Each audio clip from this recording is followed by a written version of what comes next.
እሺ ቤተሰቦች ዛሬም እንደተለመደው ምርጥ ታሪክ ይዤላችሁ መጥቻለሁ። ይህ ከሁሉ ፊልም ነው።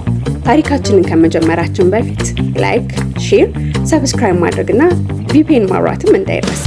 እወዳችኋለሁ። ይመቻችሁ።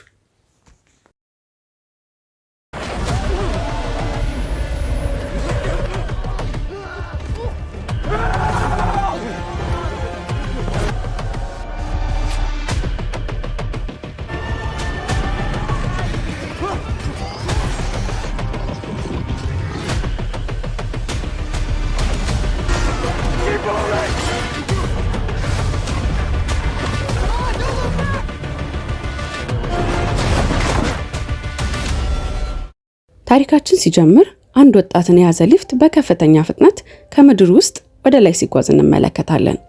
ሊፍቱም ከመዳረሻው ሲደርስ ይቆምና ይከፈታል። ብዛት ያላቸው ወጣት ወንዶችም ተሰብስበው በተከፈተው ሊፍት ዙሪያ እየጠበቁት ነበር። በሊፍት የመጣውም ወጣት እጅግ በጣም ተደናግጦ ከሊፍቱ በመውጣት መሮጥ ይጀምራል። ነገር ግን ስፍራው በረጃጅምና ማንም ሊወጣበት በማይችለው ግንብ የተከበበ በመሆኑ ሊያመልጥ እንደማይችል ተረድቶ ይቆማል። በአካባቢው ያሉ ወጣቶች መሪ የሆነው አልቢም መጤውን ወጣት ወደ ማሰሪያው ክፍል ያስገባውና አንዳንድ ጥያቄዎችን ይጠይቀዋል።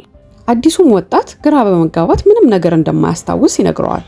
አልቢም ይህ ነገር ሁሉም ላይ እንደሚከሰትና እዚህ ያሉ ሰዎች በሙሉ ከስማቸው በስተቀር የሚያስታውሱት ነገር እንደሌለ ይነግረዋል። ከጥቂት ቆይታ በኋላ አዲሱ ወጣት ከታሰረበት ወጥቶ በዚህ ሲኖር ሌላውን ሰው እንዳይጎዳና ወደዚህ በር ፈጽሞ እንዳይገባ የሚለው ሕግ ተነግሮት እንዲንቀሳቀስ ይፈቀደለታል። ነገር ግን አዲሱ ወጣት እንዳትገባ ወደ ተባለው በር ተጠግቶ የማየት ፍላጎት ያድርበትና ወደ በሩ ይጠጋል። በዚህ ሰዓትም ቤንና ማኑ የተባሉ ወጣቶች ከበሩ ወጥተው እሱ ወዳለበት ሲገቡ ይመለከታል። ካጠገቡ ያለው ቻክ የተባለው ታዳጊ እነሱ ወደዚያ እንዲገቡ የተፈቀደላቸው ፈጣን ሯጮች ስለሆኑ ነው ሲል ስለ ሁኔታው በጥቂቱ ያስረዳዋል። አዲሱም ወጣት ወደ በሩ ይበልጥ መጠጋት ሲጀምር ጋሊ የተባለ ሌላ ወጣት መጥቶ ገፍትሮ መሬት ላይ ጣለው።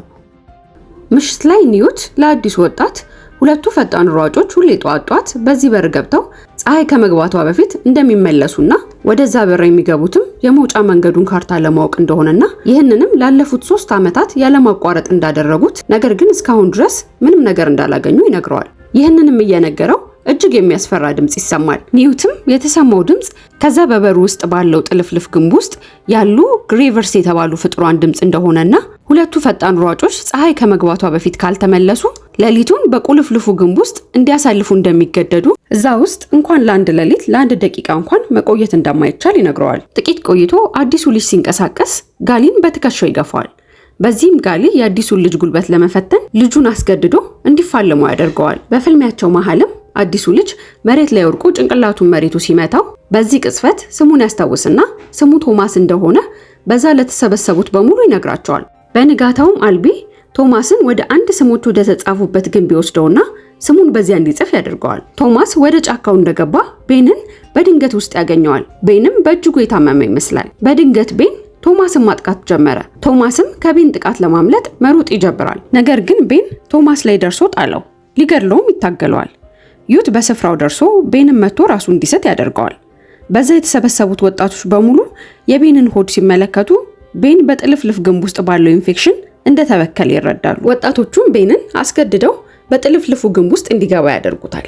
በቀጣዩ ቀን ጠዋት ቶማስ ከእንቅልፉ ሲነሳ ማኑና በቤን ፋንታ አልቢ በማለዳ ወደ ግንቡ ሲገቡ ይመለከታል። ሲመሻሽም በዚያ ያሉ ወጣቶች ተሰብስበው የነማኑን መምጣት መጠባበቅ ይጀምራሉ። ነገር ግን መምጣት ከነበረባቸው ሰዓት ስለዘገዩ የግንቡ በር መዘጋት ይጀምራል። በዚህም መሃል ማኑ የተጎዳው አልቢን ይዞት ብቅ ይላል። የበሩን መዘጋትና የማኑን በአልቢ ምክንያት በፍጥነት ከግንብ ውስጥ ያለ መውጣትን የተመለከተው ቶማስ ሳይታሰብ እየተዘጋ ባለው በር በኩል ይገባል። ከኋላም በሩ ይዘጋል። በግንቡ ውስጥ የተቆለፈባቸው ቶማስና ማኖ ወዲያው ቶማስ ትከሻ ላይ የሚንጠባጠብ ወፍራም ፈሳሽ ተመልክተው ቀና ሲሉ ከላይ በኩል ግሬቨሩ ወደ እነሱ ሲመጣ ይመለከታሉ። ግሬቨሩ መሬት ላይ ወርዶ ቶማስን ማሳደድ ይጀምራል። ቶማስ ተንጠልጥሎ በግንቡ ጫፍ ላይ ለማምለጥ ሲሞክር ከግንቡ ጫፍ ላይ ይደርሳል። ከኋላ ግሬቨር በከፍተኛ ፍጥነት እየተከተለው ያለው ቶማስ አማራጭ ስለሌለው ከግንቡ ጫፍ ላይ በመዝለል ሌላ ግንብ ላይ ያለ ሐረግ ላይ ይንጠለጠላል። ግሬቨሩ ቶማስ ላይ ደርሶ ቶማስን ሊገድለው ሲል ቶማስ ከሐረጉ ላይ ዘሎ ይሮጣል። ግሬቨሩም ቶማስን ለመከተል ሲሞክር ሐረጉ ጠላልፎ ይዘዋል። ከዚያም ቶማስ ለማምለጥ ሲሮጥ ከማኑ ጋር ይገናኛሉ። ወዲያውም ግንቡ መንቀሳቀስና ቅርጹን መቀያየር ሲጀምር ቶማስና ማኖ ግሬቨሮች መግባት ወደማይችሉበት ግንብ ክፍል ይገባሉ። ሌሊቱንም በዚያ ያሳልፋሉ። በነጋታው ማንና ቶማስ አልቢን በህይወት ከአስፈሪው ግንብ ውስጥ ይዘውት ይወጣሉ። ቀጥሎም በዚያ ያሉ ወጣቶች ተሰብስበው ጋሊ ቶማስ ህጉን ስለጣሰ መቀጣት እንዳለበት ሐሳብ ያቀርባል። ነገር ግን ማኖ ቶማስ ፈጣን ሯጭ መሆን እንዳለበት ይናገራል። በዚያ ያሉት በሙሉ ከጋሊ ውጪ በሐሳቡ ይስማማሉ። በዚህ መሃል በሊፍቱ መዳረሻ ውስጥ ድምጽ ይሰማል። ወጣቶቹ ድምጽ ወደ ሰሙበት የሊፍቱ መዳረሻ ሲደርሱ አንዲት ራሷን የሳተች ሴት ያገኛሉ። ከልጅቷ ጋርም እሷ የመጨረሻ ነች የሚል ጽሑፍ ተያይዞ ያገኛሉ። ወጣቶቹም አዲስ የመጣችውን ሴት ከሊፍት ውስጥ አውጥተው እንድታርፍ ያደርጓታል። በንጋታው ቶማስ፣ ማኖ እንዲሁም አዳዲስ 3 ሯጮች ወደ አስፈሪው ግንብ ውስጥ ይገባሉ። ወደ ውስጥ ሲገቡ ትላንት ማታ ግንቡ ቅርጹን ሲቀያየር ጨፍልቆ የገደለውን እነ ቶማስን ሲያሳድድ የነበረውን ግሬቨር ይመለከታሉ። ወደሱም ተጠግተው ተባብረው እግሩን ይገነጥሉታል። ከእግሩ ላይም አንድ ሲኬዲ የሚል ጽሑፍ የተጻፈበት መካኒካል ዕቃ ያገኛሉ። ማኖ ለ3 ዓመት ባረጋገጠው መሰረት ግንቡ በሌሊት ቅርጹን እንደሚቀየርና ቅርጹን ሲቀየር አንድ መውጫ እንደሚከፈት በግንቡ ውስጥም ከ1 እስከ 8 የሚል ቁጥር እንዳየ ይነግረዋል። እነ ቶማስም ከግሬቨሩ እግር ላይ የነቀሉት ዕቃ 7 የሚል ጽሑፍ ስላለበት ግሬቨሩ ከክፍል 7 እንደመጣ ድምዳሜ ላይ ይደርሳሉ።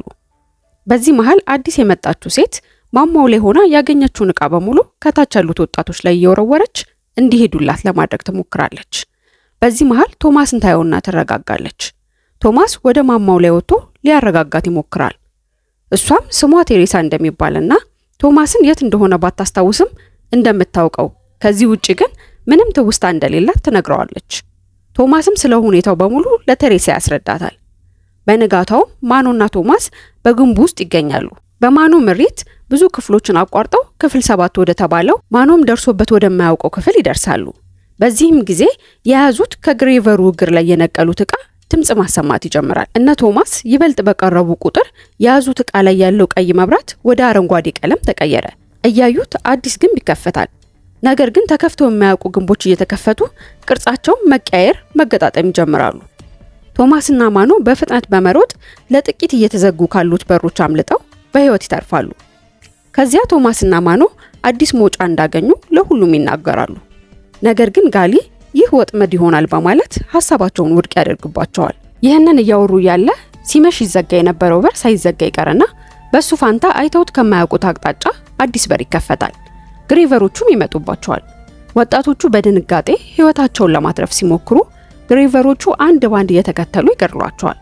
ቶማስና ጥቂቶቹ በአንድ መደበቂያ ውስጥ በመደበቅ በህይወት ይተርፋሉ። ቀጥሎም ጋሊ እጅግ በመናደድ ለዚህ ሁሉ ተጠያቂ ቶማስን በማድረግ በቦክስ ይመታዋል። ከዚያም ቶማስን መቀጣጫ ለማድረግ በግንብ ውስጥ እንዲዘጋበት ለማድረግ ይሞክራል። ነገር ግን ግማሾቹ ወጣቶች ምናልባት ቶማስ የእውነት መውጫውን ደርሶበት ሊሆን ይችላል ብለው በማሰብ ጋሊን ይሞግቱታል።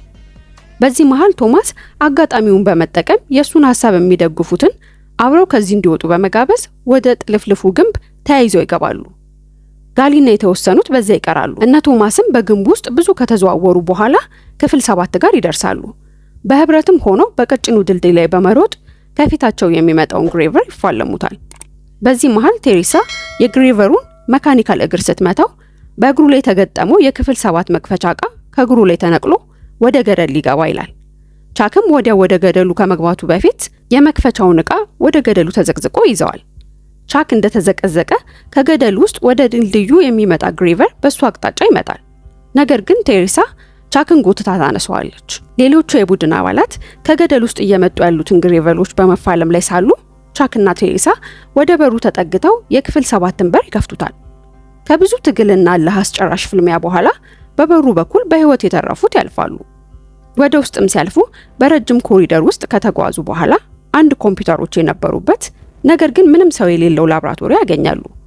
ቶማስም ቁልፉን ሲጫነው ኮምፒውተሩ ላይ በተቀዳ ቪዲዮ አንድ ኢቫ የተባለች ሴት ከብዙ ዘመን በፊት በተፈጠረው የብዙ ሰዎችን ህይወት በጨረሰው ቫይረስ ምርምር የተመረጡ ወጣቶች እንደሆኑ ነገር ግን ለብዙ ዘመን እሷ ከተመራመረች በኋላ ውጤት እንዳላገኘችበት በዚህም ምክንያት ተስፋ ቆርጣ ራሷን እንደምታጠፋ ነገረቻቸው። ራሷ ላይ ስተኩስም ይመለከታሉ። ወዲያውም አንድ በር ተከፍቶ ጋሊ መሳሪያ ደቅኖ ወደ እነሱ ይጠጋል። በዚህ ጊዜ ማኖ በእጁ የያዘውን ጦር ጋሊ ላይ ወርውሮ ወቅቶ ይገለዋል። ነገር ግን ጋሊ ከመውደቁ በፊት የተኮሰው ጥይት ቻክን መጥቶ ይገለዋል። እነኒትም በጓደኛቸው ሞት ምክንያት በሐዘን እያለቀሱ እያለ በድንገት አንድ በር ተከፍቶ ወታደሮች ይዘዋቸው ወደ ውጭ በመውጣት ሄሊኮፕተር ውስጥ ያስገቧቸዋል።